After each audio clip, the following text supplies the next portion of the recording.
Okay, guys, so earlier today I was in Ephesians and I'm really trying to be in the Word now, morning and night, as we see the time coming closer of Christ's return. We know He's coming.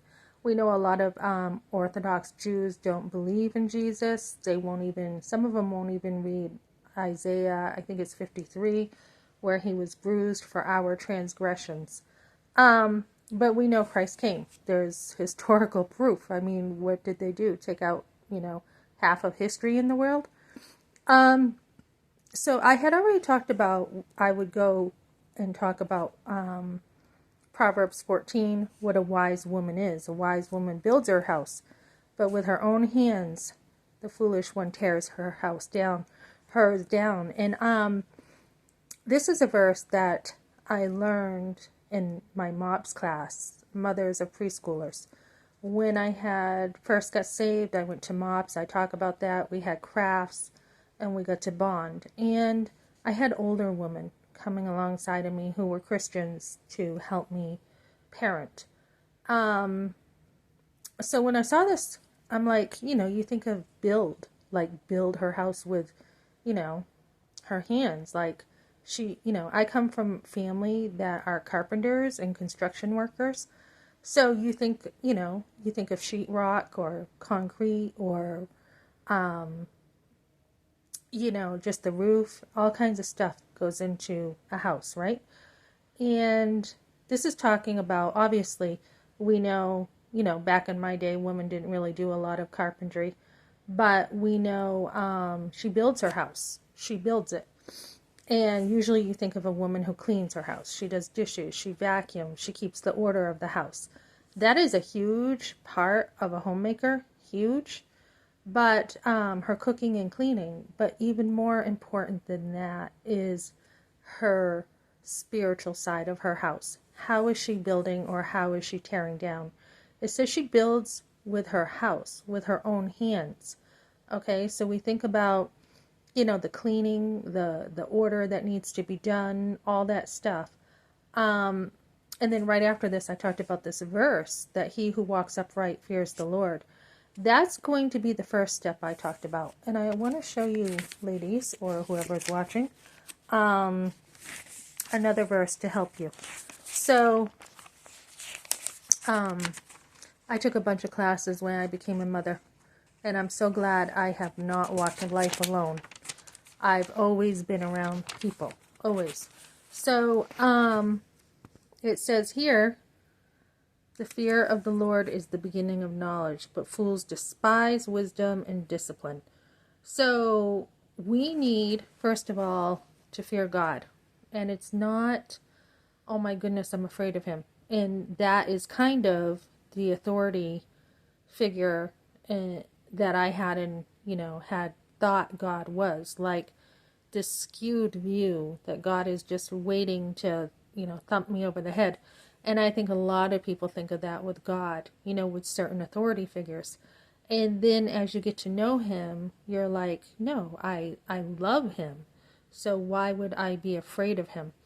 And it's not like fear, like you're scared to death like a shark or an alligator or something, but it's a certain respect for God. And sometimes we don't have enough fear of God. And when I think back of my younger days, I did have a fear of God. Once I knew there was a God, there was a serious fear. And that is healthy, I think, at first, and good. And then we see, I think for me too, growing up too, I was always afraid of getting in trouble. So that is something that has helped me to, I think, fear God too. The other thing is, let the wise listen and add to their learning. So we want to be people who listen and understand. And it says somewhere that is how a house is built, by understanding. Understanding other people's views, understanding their perspectives. And ultimately, we know that Jesus Christ is the ultimate wisdom. He embodied it. Where was I looking? I will look for that another time. But the more Christ-like we are, the more we're going to build our house wisely. And I was thinking today, I had gone to a restaurant and I had my soup and, tortilla chips. I didn't order much. And I'm thinking, how have I built? You know, going to God, God, how have I built? And I'm like, I built pretty strong. I mean, extremely strong. Right after I had my son, I was in church and got saved and had mentorship. And that was the first couple years. Even with my second one, we had a baby shower with my second one right at the church. And then my third one, you know, I was still at the same church for 6.5 years.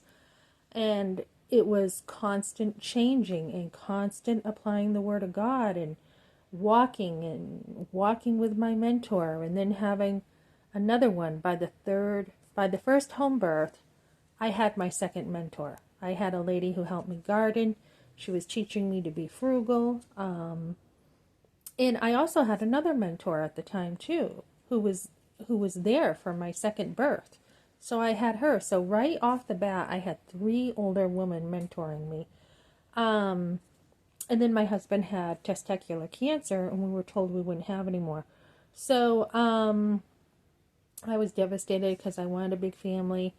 And so that was a time of me really working hard, taking care of my husband, watching the finances, getting the help with the catastrophic illness program, raising my boys, looking into homeschooling.